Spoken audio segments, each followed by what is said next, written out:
Welcome back to another episode of Girls Know Nothing. Happy 2023. I can't believe we're in the third week of the year already and I haven't released an episode. I obviously need to up my game.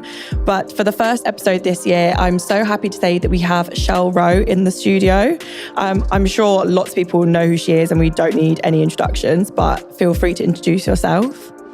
So I'm Shell, I'm 23, film and TV graduate, recovering chemo addict. It's really weird to hear, not weird. I've never heard anyone describe themselves as a recovering chemo addict before. When you've had as much treatment as I have, it has to be an addiction. I can't walk away. I just love the hospital. I guess that was one of the main reasons why I wanted to have you on the podcast, because I actually have followed you on TikTok for ages. I think my favorite video of yours is when you stuck wash on, wash off tattoos to your head. Oh, I loved that one as well. I'm not gonna, I really wanted to go out in public with that one the first time I did it, but I didn't have the rocks. And then the second time I did it, I shaved, my hair was growing back and I shaved it down again because I was like... Just to make that video? It was Halloween. I was like, oh my God, I need to go as a prisoner and do this. Because I don't really care about my hair now. I'm like, oh, I'll shave it off if I want to stick Cocoa Pops to it again next week. You know what I mean? I guess that's I think that's one thing that probably separates you from, other stories I've heard of, because normally when young women are diagnosed with something like you have, hair loss is one thing that they're very conscious of. Massively. So I guess I think it's really nice and inspiring to see what you've put on TikTok. But how tell me about your diagnosis. So I did Google you and it did say yeah, it's really creepy. I say it to everyone and they're always like, okay. Love that. I don't know how to pronounce it. Non-Hodgkin lymphoma. Yeah. Mm-hmm. So I got diagnosed with stage 4 non-Hodgkin lymphoma when I was 20 and I think that was in 2019. It was just before COVID, I think. Yeah, so it's a type of blood cancer. I'm not sure. I feel like it's more common in older people. And then Hodgkin lymphoma, I think is more common in younger people, but don't quote me on that. It's actually funny, the longer that the diagnosis goes on, the less I know about it because I'm just I haven't got the space in my brain to keep all of the information, so I actually forget. I don't think I guess when you're battling something like that, that's probably the least a thing you're worried about, right? I feel at first you're oh my God, I want to know everything and I want to Google everything. It got to a point, even any kind of treatments I was going for, or say I had to have a PICC line put in, which for people who don't know, it's a cannula that basically goes in your arm and runs to your heart. And they would try and give me leaflets for stuff and be oh, this is what you're doing. I said, babe, I don't want to know. Keep that information to yourself because it just freaks me out. And I'm I know I've got to do it anyway. So I would just rather not know. I pull my hat down over my face when they're doing things. So I'm just none the wiser. Yeah, I guess that's saying ignorance is bliss, right? Yeah, it definitely is. And I guess when you were so young when you were diagnosed, you were saying you were 20. I guess there's so many things, especially as a young woman, to have to think about. We were talking about hair loss. Another one of your videos I was really amazed by was when you were making jokes about fertility planning. Oh, the fun, yeah. Yeah, I didn't know that's how it was done. So there are different options that you can do, but basically, because when I first got diagnosed, it was stage 4, they were a little bit worried about it spreading to my brain just because it was spreading in an abnormal way. Okay. So I already had to have my normal chemo and then intrathecal chemo, which is like a lumbar puncture, right? And they just do it in your spine. And because of that, they were oh, we can do a fertility treatment for you to help preserve it, but it would take probably a month. So you get injected with hormones for 3 weeks or something, and then they put a needle into your vagina. Can I say vagina on here? Yeah, yeah. Put it into your vagina. And I'm not gonna lie, when I heard that, I said, it's not for me. Do you know what? Children are a bit ratty anyway. Maybe it just wasn't meant to be. And the reason that I told them at the time, I was I'm really worried about it spreading to my brain. I just don't think it's worth it. And that was true to a degree, but truthfully, I just didn't want a needle in my minge. It was a no-go. No, I was completely baffled by it. When when you're going through cancer treatment, I've had family members that have gone through it as well, you're being poked and prodded in so many different directions. But not down there. There's got to be a line. Do you know what I mean? I will put up with most things, but I think when it comes to that, I'm just no. In the end, actually, instead, so I was always told my fertility was gone. And then so I'd had 6 treatments at this point and I'd pretty much accepted like, okay, it's not there. And then just before my stem cell transplant, they were like, oh, do you want us to check? We can just do a blood test. I was like, why did no one tell me this whole time I could just have a blood test? So they did, and they were like, yeah, you're still like, you've got some fertility there. I was like, okay. And they ended up removing one of my ovaries instead. So I would rather have surgery than have the needle, whatever they were going to do. Because again, like I was knocked out for it. So for me, I'm like, oh yeah, okay, you know, no, that's much better. I think that's actually insane that you would rather do that. But it's also really mad to think that at such a young age you had to think about that, because this might not be a definite thing that you want, right? Yeah, no, that's the thing. And in a way, I'm like, I feel like I've been more fortunate than some of my friends, because being gay as well, I'm like, well, my partner has a womb. So we kind of get 2 for 1. And I'm like, I've put it on her and I'm like, you've got to have our kids. And maybe we could do something like, I don't know, like IVF and she takes my egg or something like that. I don't really know, but I suppose that made me feel more like I had more options, or like, you know, I'd be up to adopt or things like that. Even in the surgery, I was kind of like, oh, do I want to do this? Like, because I see her as my backup and I'm like, oh, I'll just use hers. Like, do I get a choice in this or no?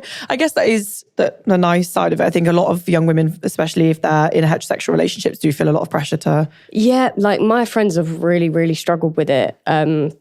Understandably. And it has made me feel lucky in that sense that I do have more options than they have, but I'd probably feel just as gutted if I was straight. Yeah, I think it's hard, but when I was Googling you as well, like I heard that you'd relapsed 3 times. Yeah. I don't want to make you emotional during oh my God, no. I actually find it funny. Like, it shouldn't be funny, but I do find it kind of funny, because it got to a point I was like, I'm tired of actually telling people, because it was so ridiculous. I would like send my friends a flipping WhatsApp once every couple of months, being like, guess who's back, like, and then it's gone again.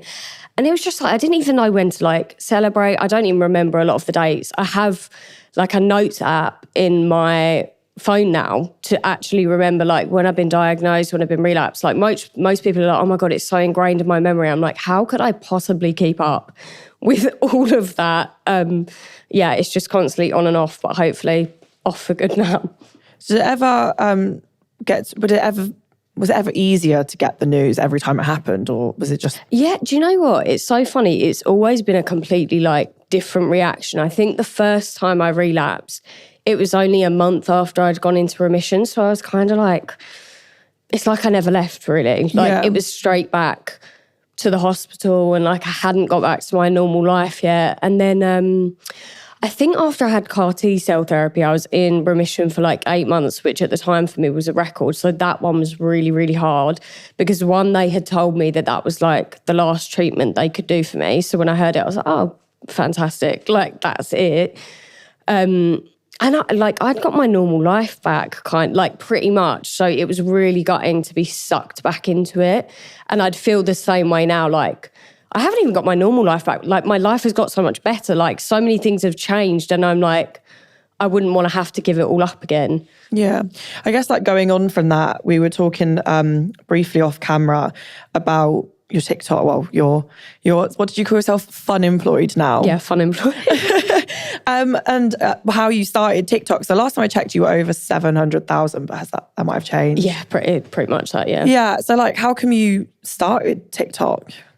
So I think it's literally like the same story as everyone else, but it was lockdown and I was like, I always loved making videos and like doing skits and things like that. And I liked TikTok because like your friends weren't supposed to follow you on it, right? It was meant to be like a private thing. And I was like, this is great. Like, you know, Instagram and all that, you want all your friends and family, but this was the first platform where I feel was like just strangers seeing it. And I was fine with that. And I didn't think anyone was going to watch it anyway.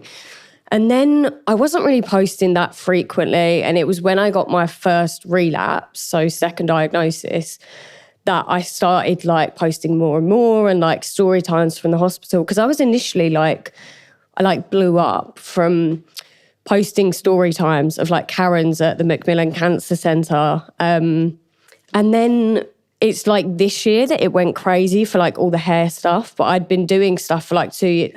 I feel like my account has always been a little bit different. I just kind of like chop and change with whatever's going on in my life. But now people will only like say to me like, oh, you're the girl who sticks stuff on her head. I'm like, wow, what a legacy. Like, I mean, do you wish people remembered, well, not remembered, like, do you wish people recognised you for something different to the... I wish sometimes people would be like, oh, like I've seen your videos for this and that. Like, I don't blame them. Like the ones of like stuff on my head went way bigger than anything I ever did before then. But I like what I want to do with my platform. Like, I want people to be able to like get to know me as well and like be a person outside of cancer and outside of just being bald. Like that, Yeah. I think that's what people know me for. So that's what I'm going to try and work on this year, really, is trying to show people like the whole thing. Like, that was really fun and I enjoyed doing that.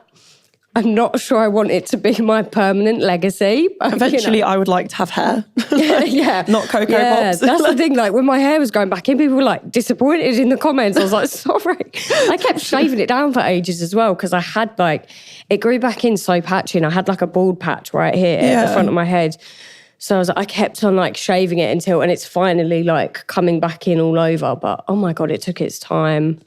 I think that's, oh yeah, I can imagine actually like eventually. Like how do you even think of these things? I think I saw the tattoos, the popcorn and the Cocoa Pops one. I just took people's like suggestions. People were literally putting in like thousands of suggestions. It was crazy. And my dad always, I need to give him credit because he goes on like, he's like, that's my idea. But he came up with it, the Cocoa Pops, and it was like when we were in hospital, just because I couldn't physically eat and I'd like made him buy these Cocoa Pops. He was like, I spent £3 on this. What a waste. Like we need to do something with it. And he suggested putting it on my head. And I was like, oh, at this point, like might as well. I was so bored. I'd been in there for like 10 weeks. So the boredom definitely gets to you. I think, we always talk, well, every time I talk to somebody about social media and having any type of following, especially on TikTok, there's a lot of highs and lows that come with it. Yeah. I guess, to me, it sounds absolutely insane for somebody who is going through cancer treatment to be at the hands of trolls. But I guess you weren't free of them. No, like it's gotten a lot better, but there was like a period of time, so it went crazy. I basically ended up on like the Andrew Tate side of TikTok, like football Twitter, that kind of thing. Oh gosh. And it was horrendous. Like there was like a good few months where my comments would just be filled with these like teenage boys or like men, all anonymous, always the same story, isn't it? And like they would literally be like, your cancer should have killed you, like you don't deserve to be alive, like the craziest comments. And I would read them and I would just be like, what? And where this all like stemmed from, right? I didn't used to engage with people like leaving me hate, but I kept on getting people like question my gender and like, not even really my sexuality. They would just constantly go to me, are you a boy or are you a girl? Or is it an it or is it? And don't get me wrong, I wouldn't mind people saying like, what are your pronouns? Like there's nothing wrong with that. But it's a big deal how you ask. And it was not respectfully asking. It was trying to be derogatory. Yeah. And on this day, I just thought like, fuck off. I've had enough. Like, it was like, is it a boy or is it a girl trying to be a boy or a boy trying to be a girl? Which I thought it was just so transphobic. Yeah. Because even like trans women are women and trans men are men. So I really didn't like the way they put that. And I replied in this video and it was so passive aggressive. And yeah, the like football Twitter hated that. So they came for my throat, just being like, getting messages all the time, like your cancer's going to kill you, it's going to come back, like you're never free of it, don't think you're going to escape, like blah, blah, blah, crazy. So after that, I was like, do you know what? It's not worth it. And I just stopped like just blocking them. And luckily now, like it's so different. Like I barely ever get hate comments, which I'm really like fortunate. Every now and then it happens, but like everyone has to expect that online. But I'm really fortunate that most of the things I get now are really positive and lovely. Like people make me cry all the time. I'll read my comments and go, oh my God. I guess, yeah. I don't know what it is about like football Twitter and that side of TikTok, why they just feel like they have the audacity to say certain things to people, because you would never want someone to say that to your family member or your friends. It's just crazy. What gets me is that literally 1 in 2 people are affected by cancer in their lifetime. And it's like, you might not care about saying it to me, but like your friends and family are probably going to see that. And at some point, like they're going to be going through it, whether you like it or not. Yeah. And like, I'm not going to lie, you can go to hell. You can go to hell. Like saying those things to people, like whatever comes to you, you deserve it. That's what, have the day you deserve. That's what I say to these people now. Like, I sound so bitter. Yeah, I am bitter, but... no, I don't think you're bitter at all. Do you know what? I'm going to start stealing that and I'm going to start saying it to people that really irritate me. Yeah. Like that Uber driver that made me bin my coffee the other day. But anyway. No, I think like when we were talking about like highs and lows of social media, obviously, even though it's been a very tough journey for you, you have been able to create like a career that you love, I guess, and like be able to work a bit more freely. I have seen you, well, one of the reasons why I wanted you to come on the podcast is that I saw you on your Instagram story talk about how people hated the fact that you were like monetizing off stuff that happened to you. This was like stuff on Tattle. To be honest, this wasn't even about me. This was about some of my like friends in the community that people were making comments about. But just to go from the beginning, one of my friends, like a cancer content creator, had said like, this is awful, like Tattle, and I hadn't heard of it before. And I was like, Tattle's the worst. Yeah, you know, we're all so nosy. I had to go and look. And it was a thread on like cancer influencers. And luckily I wasn't on there, but there was like a lot of my friends and people that I respect within the community that were just being read for filth. Like I could not believe the things they were saying. And one of the main things was like, you know, trying to, like, how can she afford to do this and that? Like, she's profiting off this, she's making money, blah, blah, blah. And I thought, like, why does everyone have such a massive problem with people who deserve to make money, making money? Like, they'll be the first to complain when Jeff Bezos is hoarding all the wealth in the world. But God forbid someone that actually is contributing to the public and to our community, like, gets to live a nice life. I just didn't understand it. And the craziest thing was, like, these comments weren't even coming from trolls like I'm used to, so like teenage boys and all this. It was coming from other members of the cancer community. They were trying to justify it. They were like, well, I'm a survivor. And I think that they were saying like about money. They were saying like, they're milking it now, you know, it's been this long since their diagnosis. I didn't know there was a cut-off point, you know, like people are going to be coming for me next because hopefully coming up to my 1 year in remission, like, am I not allowed to talk about it anymore? It was so wild because anyone who's going through it knows that like once you've had cancer, like your whole life is changed and it never goes back to normal, and that trauma likely will not fully heal, you know? So who are you to tell someone when they can like stop talking about it? And even like grieving about their friends, it was like, all right, like pack it in, you're milking it now. It's like, what? Just no empathy, basically. I think the thing is people forget that something affects everybody differently. And like there can be a multitude of things you can get like PTSD from or things that you'll never heal from. And you would never imagine turning around to somebody else and saying like, I'll get over it. That's the crazy, like so many people have PTSD from it. Like I don't have any like long term, I don't think, but there was definitely a period of time, like even with losing my hair, I had constant nightmares for like a month of like my hair had grown back in and I'd touch it and it would all fall out, and like I'd wake up just like sweating and crying, and like I wasn't even that fussed about my hair. Like I came around to the idea of being bald and like whatever, not having it. So I dread, if that's how I dealt with it, I dread to think how people who really, really like, you know, are gutted about losing their hair deal with it. There were so many things like treatments that I've been through, and then I will have nightmares about and just wake up like screaming or crying. So it's like, how can you say to people, you know, you need to stop talking about it? It has such a psychological impact. It's crazy. I think with the whole like monetization thing or forming a career out of it, it's just, you're turning something that's happened to you that's negative into a positive. And I don't think that's a bad thing. That's totally what I believe. But also you didn't ask for it. That's the Nobody thing, like, chose to have this. So many people, like when they start creating these accounts and like raising awareness and doing it, like they're not doing it to make a profit. They do it and people love their content and they engage with it. And it just so happens that they are then able to make some money from it.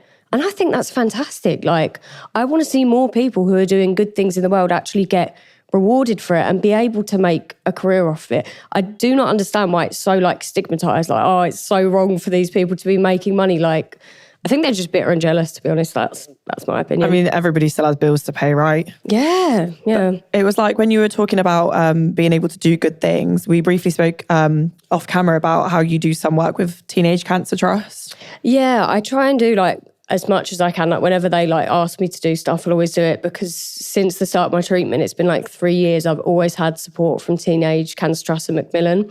So like I've been, treated on a lot of their wards by a lot of their nurses. Like they've given me financial help, like loads of stuff. They're just a really, really amazing charity. I think it's one thing that people don't necessarily realise, that they think when you get a diagnosis like cancer, you automatically think it's just a physical thing and maybe an emotional thing. But obviously there's so many things that lots of organisations out there do for people outside of the treatment stuff. Yeah, it takes over everything. Like I always say, I think it's like totally 50-50, mental and physical. I feel like if you go into it with a really shitty, negative attitude, which is so easy to do, like I'm not saying that's bad, like everyone deal with it how you want to deal with it, but I definitely found that when I had that attitude, it was unbearable. And it was, we've all had those points where I just thought, I don't want to do this anymore. And it just, like, my body would physically, like the anxiety of it, they wouldn't be able to do my treatment sometimes because I'd let myself go so down this rabbit hole. Like, I remember even one time, I can't remember what I went in for. I think I had an allergic reaction to chemo or something, but the anxiety was so crazy. Like my blood pressure was going wild. Like my hands were shaking like nobody's business. They're trying to pin me down to put in like an arterial line. Is that how you say it? I think so. One in my wrist or whatever for my blood pressure. And like, I must have had like 10 people in the room and I was like in intensive care. And it was because my anxiety had just spiraled so incredibly out of control that even getting a cannula in was like, couldn't do it. And that for me is something that I literally did on a daily basis for years. So it's like you cannot underestimate how much of the battle is mental. Because on another day, I wouldn't even bat an eyelid and tell me why we've got 10 people, an ultrasound machine, like people holding my arms down to do the simplest of things. But so I guess that's why the organisation is so important to you and for you to like work with them. Yeah, because it's like, so there's a few individuals. So I had they're called youth coordinators, and I had someone called Marliese and a guy called Tom now. And like, you just come to rely on them so heavily. Like they're people you can trust and like talk to, and they calm you down. And like your friends and family like aren't always going to understand what's going on. You don't always want to tell them the truth because it's like, parents and like my girlfriend, they don't want to hear certain things like the way you're feeling. They're already worried about you, and then it's like, oh, by the way, I'm feeling like this today. So having people to speak to and keep you company in the hospital as well is just so important. I think above all else, what they've done for me, that was like, could not have got through it without that. I guess like what would be your biggest piece of advice to somebody that's getting a cancer diagnosis at a young age? So I think the main things I try and say is like, you've really, really got to try and be yourself still. Like you'll feel like you lose so much of yourself to cancer, and, to an extent it's true. Like you're going to go through a lot of changes, but like you've got to remember the things that make you you and try and stick to them and have a laugh. Oh my God, like you've got to have a laugh.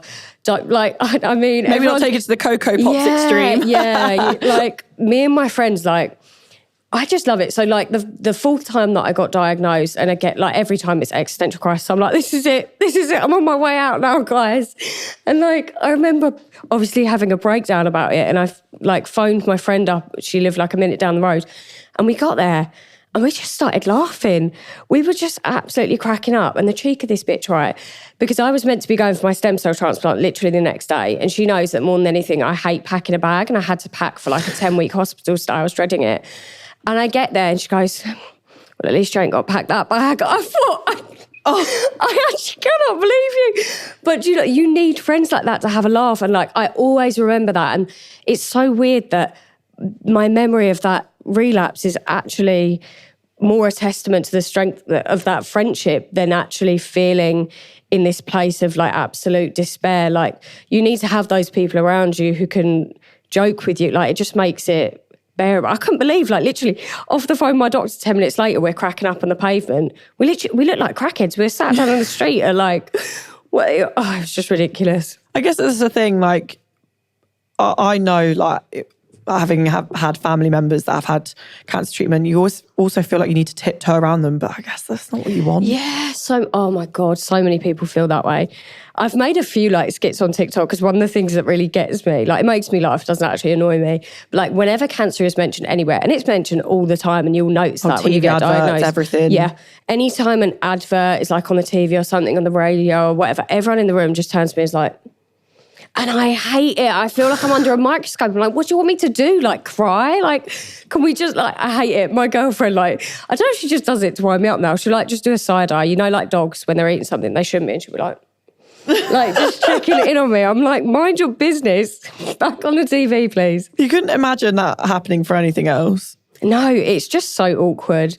I think I hate like this.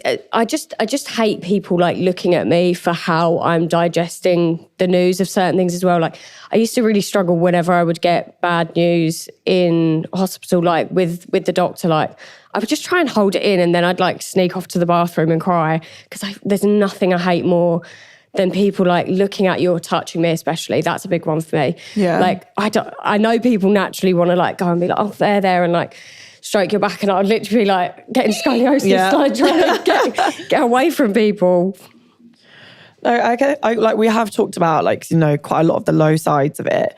Obviously some of the positives that you have your fun employment now, and you have done some really amazing things. I saw your appearance in Lewis Capaldi's music video. I'm very jealous. I love Lewis Capaldi. Never replies to any of my DMs though.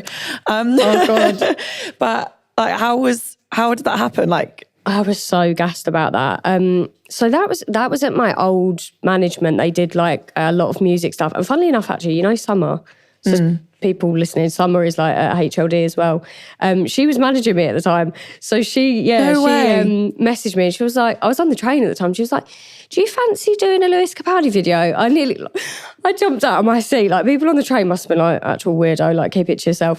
But I was so excited. And I think that was one of the first like proper kind of work things I had done. And obviously it was just such an amazing opportunity, and it's so cool because he's doing like a series, I think, for his new album. So each song is going to have a video that's like dedicated to a different story, like all kinds of different things. So I just thought it was so amazing to give your platform to different people and like project their voices. I thought it was really cool. No, I thought that was really cool. I also would be very excited if I got a phone call to be like, Lewis Capaldi wants to work with you. So I wouldn't blame you for jumping up and screaming on train. But, you know, it's not your only campaign that you've done. Like you've worked with like the brands of like Aldi and stuff like that. Yeah, so that was with like Teenage Cancer Trust as well. So off the back of the, so all the hairstyles I was doing online, just for ages I'd wanted to fundraise for Teenage Cancer Trust, and I could not I can't do anything physical. Like my physical health is still like at a 0 at the moment. And my dad did the marathon for me. I think it was in October. So that was great. But I still wanted to do something myself. And I just thought people are really like engaging with this stuff. Like it's also really good for raising like a positive dialogue around hair loss in women. Like, why don't I contact Teenage Cancer Trust? Because I'm always like in chats with them anyway. So I just sent my contact a message and was like, do you guys want to do this as like a proper campaign and call it like anything but hair? And then we did it, and Aldi like matched funding and all that. And it was so much fun. I love the looks that came out. So if you look on my Instagram, it's like there was like a flower look, and we did like a feather mohawk, like it looked like a feather bowl cut. I loved it. I actually loved it. It was so like camp. I was like, why would I actually wear this out? Like, I love this. At least it's easier to look after than like hair. Yeah. But what would be what's like your most favourite thing that you've done? What for? Well, since, you know, your new career. Oh my God, there's literally been so many things this year. Like when I like edit together my little 2022 recap, it made me so emotional because I was just so blown away by how a year that started so bad turned into what it turned into. Like I think I went to like a Marc Jacobs event, which was like the first event that I got to go for from TikTok. I thought that was so cool that they'd even like heard of me or wanted me to come to this. And I like going to Disney premieres and doing the video with Lewis Capaldi. And I've done a few like documentary bits and just so much stuff. Oh my God, the Tango Ice Blast machine. Can't forget that. That one was crazy. I literally like, what was really funny, I didn't even tell my mum about this really. I just applied for the competition and didn't think I was going to win it. And then I won it, and we thought it might be like a little countertop. You won a full It was a cinema-sized Tango ice blast machine. I'm actually really jealous. Oh my God. And when it got delivered, like, I'm looking at my mum who keeps on giving me like the side eye. I would be giving you the side eye. Making comments. She was like, oh my God. I was like, pray for me. It was coming in the house like this huge delivery truck. Yeah, it was massive. It even had the screen on it and everything. But yeah, it was in my house for like the whole of summer. It's gone now. Oh, did they take it back? Yeah, it was only ever meant to stay for a month, and they actually let me keep it for like, I think it was like 4 months or something. I even had I made my own flavour, and I I did the marketing I was like, I want to come up with something. I think I called it coconut shell colada to have the little pun in there. And then my hair had just started growing back on my head and I looked like a coconut. So I was like, can you guys turn me into a coconut? And I roll on the screen. so they did that for me. No, but it was amazing. I'm going to see if I can get it back this summer. Tango, if you're listening, please. Maybe don't tell my mum. But you have mentioned that you're a gay woman. And I was really surprised, actually, that there aren't that many public-facing gay women. Yeah, I don't think there's loads. I think gay men get a lot more of a platform now because, especially looking at things like makeup brands, right? It's almost a thing to do now to be inclusive. And I feel like a lot of the time, actually, people's first step is to put gay men in things, which is great as well, but they're not the only people, that could do with a platform and being featured in these kinds of campaigns. Do you feel a lot of pressure to know that you are one of those very few public-facing gay women? I mean, I feel really honoured to be able to have some kind of a voice. I want to do more stuff to do with LGBT because I feel a lot, most of my audience, I think they know I'm gay. It doesn't take a genius. I mean, they do now. At me. It doesn't take a genius, but oh my God, I forgot what I was even saying. Sometimes, this is chemo brain, right? And sometimes I'm literally mid-sentence and then it's just gone. It's out the window. To be fair, I don't have an excuse and I always do that. No, saying, yeah, so I want to do more LGBT, related stuff. I would love to be known as more of a figure in that community too, because I think especially, I know it's not exactly groundbreaking, but definitely coming to terms with my identity this year. When I first lost my hair, right, I went really masculine because I'd always been a bit of a tomboy anyway. And I was like, okay, I guess I'll just lean into it and didn't mind too much. But then I kind of I was like, I actually really miss getting dressed up and doing my makeup and things like this and wearing jewelry. And I kind of felt like it wasn't for me anymore because I had to be this masked lesbian. And it was only, I think it was after my graduation, my friend was like, oh, let me do your makeup. And I was like, okay. And I loved it so much. And I was like, why the hell have I been gatekeeping makeup from myself, being you're not allowed that, you have short hair and you like to wear men's clothes. And I think I've just gone on this whole journey in the past year or so of just actually really enjoying experimenting with gender and maybe being more androgynous and mixing masc and femme. And I think I just want to show other people that there is literally no rules on anything. You can wear and do whatever you want. And it sounds really silly, yeah, of course you can do that, but I always considered myself pretty open and proud, but I'd stopped wearing makeup the second I lost my hair. So maybe I'm not That's the thing, with people that are not very, I was going to say savvy or open-minded, they're always oh, which one's the girl and which one's the boy? Yeah. And it's well, neither, because we're gay. That's kind of the point. So, yeah.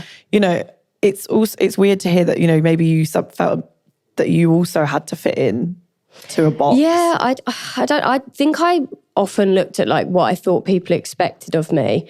And because people had always known me as this tomboy, I was like, oh, okay, I guess I've got to fit that role. And don't get me wrong, sometimes I don't mind. I love being masculine as well and doing all of that. But I think I really suppressed that. There are lots of feminine things that I enjoy doing. And I think people try and create this binary, you really have to be one or the other, and it's just not the case. And I'm kind of embarrassed for how long it actually took me to be oh yeah, you can be anything you want to be. And now I'm just having so much fun, trying to experiment with and play with gender as much as possible and do fun camp looks. And yeah, I'm just trying to do more and more of that every day. I think so. I'm an openly bisexual woman, and I also always get a lot of messages, especially from young women that don't know if they are and things like that. When did you realise, or was it always a thing that you knew about? This is really funny, actually, because so I actually had a crush on this girl in like year one, right? And every day I would ask her to be my girlfriend. But it was coming up to Valentine's Day, and like I was trying to win this girl's affection, and my two like boy best friends fancied her as well. We were like, let's do a joint card. And we wrote this girl a card, and oh my God, I haven't even told my mum I was the ringleader of this. So I lied to her and said it was the boy. So if she's watching this, I'm really sorry, Mum, that this is how you found out. I wrote a song in it, and it said to, gonna blank her name, I want you, I want you. I want to know where you're getting this from. I was in year one. I didn't even know what it was, but I just thought, yeah, that's romantic. Put it in a card. Anyway, our experiences of year one are very different. Oh my, yeah, God, I was going in head first. But like her mum found the card in her bag. I got called into the head teacher's office. Luckily, back in whatever year that was, apparently lesbians didn't exist. And they were like, this couldn't have been you, Shell. Like, you know, we know it's the boys and you were just influenced. And I went, yeah, do you know what? I'm going to go with the prejudice. It was the boys. Get them, bag them. throw your mates under the bus. And I got like grounded for like 2 weeks. Fair enough. And I think it scared the straight into me for a little while, subconsciously. Okay. And I didn't fully realise I was gay until I was like, that 14 maybe. Okay. 14, I was like, oh, right, it's coming back out. And then all those memories came flashing back at the song. And I was like, she always knew. She knew. Well, yeah, I think that's, I don't even know what to yeah. My brain's kind of like, oh my God, what? But I think like, catch it on Spotify soon. We're gonna bring out the song. Like. I don't know if you're gonna get that past Hannah, but she's just shaking her head. But no, I think it's always really hard because everyone's journey is very different, and you also don't owe anyone justification or an explanation on your own sexuality. Yeah, definitely. Like I think at the time when I came out, I think I was like 18. Like oh my God, I was like shaking. You feel like you need to tell everyone like, oh my God, like, I've got to come clean. I'm harbouring this dirty secret. And now I'm just like, if I could go back, I wouldn't have bothered. Like, it's absolutely no one's business. And like, you know, they'll find out when I post my girlfriend on Instagram. Like, you know, it's only come out if you feel like that's something you're comfortable to do and you feel like you want to do it. Like, it's really not a necessity anymore. What would you say to people? Like, what advice would you have to people that are questioning their sexuality? If you're doing a BuzzFeed quiz, then the answer is yes, you're gay. I've never actually thought about it. You never did that. Am I gay quizzes? Like, girl, read the room, you're gay. Like, if you're on Google, like, typing that in, you are gay. I mean, yeah, that's one way to look at it. I think actually that's probably the funniest piece of advice I've ever thought. Yeah, fair enough. So I asked people pretty much a similar last question. So for you, like, I want to know what you would say to those people that judge you and your success based on the fact that you've made your success as being a cancer survivor. Do you know what? I think if there's one thing about me, it's I'm going to turn something that maybe makes the odds stacked against me into something that works for me. Because I think really there's no other way to be. Like, you either sit and you're going to let these bad things that happen to you define you and, like, you know, like, feel all this self-pity, or you can be like, right, okay, how can I actually make this work? You know, like, I don't know, you just got to spin it. I think this is like my business hat on. I'm like, think of a way that you can actually benefit from this and turn it into something positive that is bringing happiness back into your life.